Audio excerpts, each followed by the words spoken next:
this week we're looking at rivers or stream beds, like this one.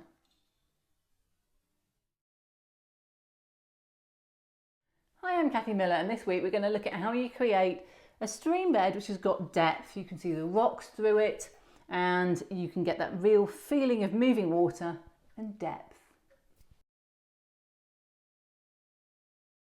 Starting off in the real world as normal, we're looking at stream beds, the ones you can see through the water and are fairly rocky, something that gives us a lot of interest when we want to model our water.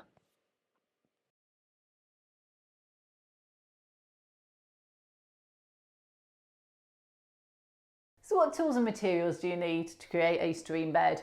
Well, first of all, you need your stream bed, and I use Woodland Scenics Talus.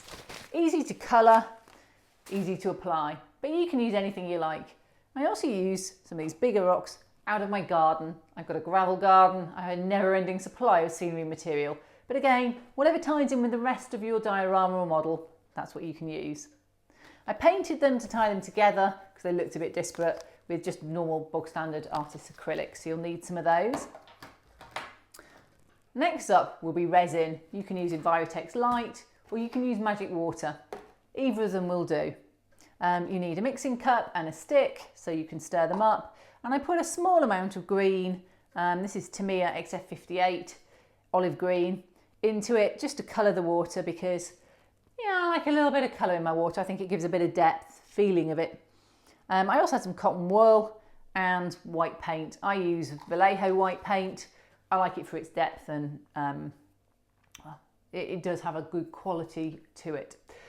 Need some acrylic gloss medium to create the waves. No river's ever still. And I use this one. It's a one from Hobbycraft, which is a UK art store.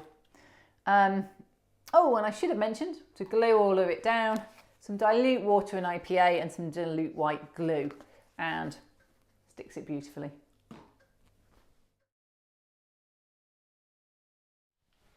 So this week we're looking at river bases and how we can put something a little bit more exciting on than just plain resin, no matter how we paint it. So what I'm going to do is I'm going to take some supplies. Yes, we've got the garden rocks you saw in the waterfall. We've also got some Woodland Scenics Talus. Now I like this is just the coarse natural colour because I find you can paint it afterwards and get any colour you like. So I find this the most practical colour to use. It comes in 4 sizes. So you have fine, medium, large and coarse.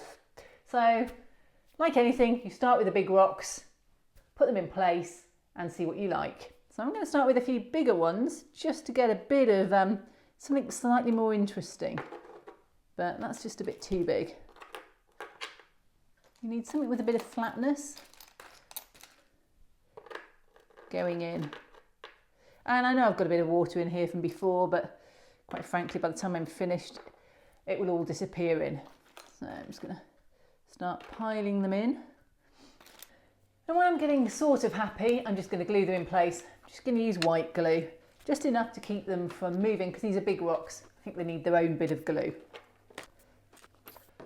So that's the first layer of rocks on. Next, I'm going to get the coarse Woodland Scenics Talus. And it's as simple as just pouring them coarse, medium, natural, fine, all the way through.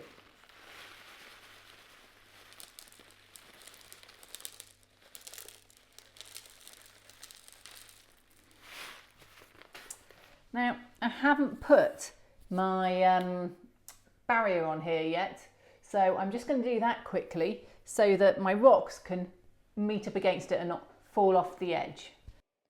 To make a dam, I take a piece of foam board, I wrap it in cling film, I use silicone adhesive to glue it in place, and then I just leave it to set.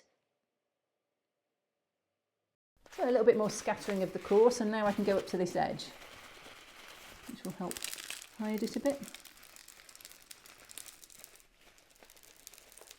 I have a little plunge pool here, so I'll just pull them away from there to allow for a little bit of smoother water.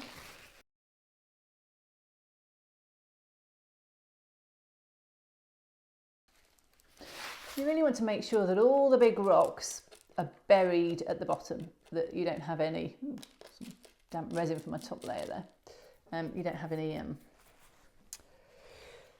sticking out in midair because that just looks weird. And then finally, the fine. So I put on the fine Talus. I actually covered my resin at the top because I didn't want it to get covered in gunk. I sprayed on dilute isopropyl alcohol with a fairly fine spray, and I finally soaked the whole area in dilute white glue and left it to set. Because I'm quite an impatient person, before this is all fully set, I'm just going to go through and paint on some colour. This is some colour I had from the last week. It's such a big stream bed that it soon used up the small amount of paint I had left, and I ended up mixing quite a lot more from just normal acrylic craft paints. I chose a few colours and eventually I settled on one that I liked, and then I painted the whole of the bed using it. It's quite liquid, so it flowed easily into the cracks, and I checked there was no white left. Once your riverbed has dried, you really need to dry brush it. It looks very lifeless without this, and I just used a paler Tamiya brown straight out the tube but dried on a piece of paper so the brush itself was very dry. You can also add some depth by using an IPA, that's isopropyl alcohol, an India ink mix which will flow into the cracks, but I didn't feel it was necessary in this case. So to represent our water, we're using epoxy resin, in this case magic water. It's a 2-to-1 mix, so I mark an identical cup using water either by volume or weight, and then I transfer it onto the cup I'm going to mix in. I pour out my resin and then I stir. I stir a lot, I stir until I'm bored, then I add some paint, in this case a Tamiya olive green to match the top half of my river. And once I've mixed it, I stir a little bit more, I carry on stirring, and eventually, after an awful lot of stirring, I'm ready to pour. I did the first pour at the same time as the upper level because then they tie together down the weir better. It was only a small amount of resin and it just went down the middle of the riverbed. A day later I did a second pour, this time with a lot more volume, and I basically filled the river up to the level that I wanted it to be. I made sure I hadn't got any bubbles and I blew very hard on it to get rid of any. After a couple of days when the resin had set and I was happy it was set, I removed my dam. It was just cling film, so I pulled it off, cleaned it up, and I used a knife just to trim any bits that are left, and that meniscus, the bit that rises on the resin, which it always does when it meets something solid. Once I was happy that was clean, I got out the gloss medium, just plain acrylic gloss medium, and I used it to add some ripples. You know, rivers running through rocks are never smooth. And you need to make sure your ripples run around the rocks because that's what rivers do. Get some prototype photos out, have a look at them and make sure you copy what they do. Another day, another layer. This time I'm going to put on some white paint just to put some swirls on. Only a small amount. You know, a lot of it is just in the ripple, not enough to generate white froth on this river. So that'll be coming up next. I'm just using Vallejo, smallish brush, and I'm just going to literally paint very small amounts on, probably a little bit more around the base here because this should be whiter, and I'll go through and put some gloss medium on there in a sec just to give it a bit more depth.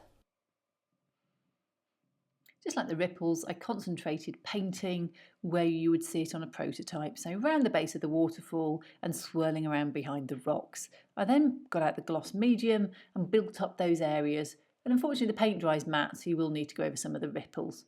Finally, I got out some cotton wool and put it in place just to add that sort of froth that you get at the bottom of a waterfall. I'm just going to cover the white, especially as it's a matte paint, with a bit of gloss varnish.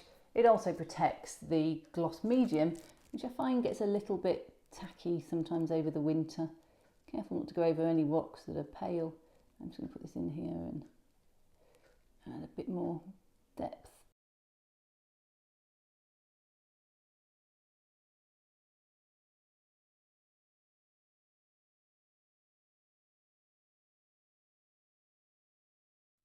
So this is our final result, a fast flowing river through a stream bed, and you can see the rocks through the river, you can see there's depth to it, more depth around the waterfall area, slightly shallower as it spreads out further along. And you can see with some white froth around some areas as there's movement. So all in all, a very simple technique to produce an effective river.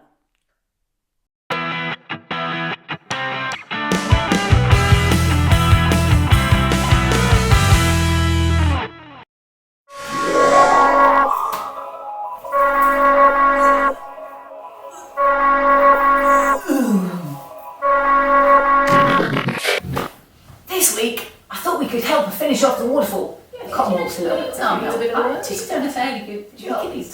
Well, I guess we could go a little bit, okay? Just a little bit. We just push, do we? Just push. Yeah. Oh. Well, much better. You know, we're just going to do my river.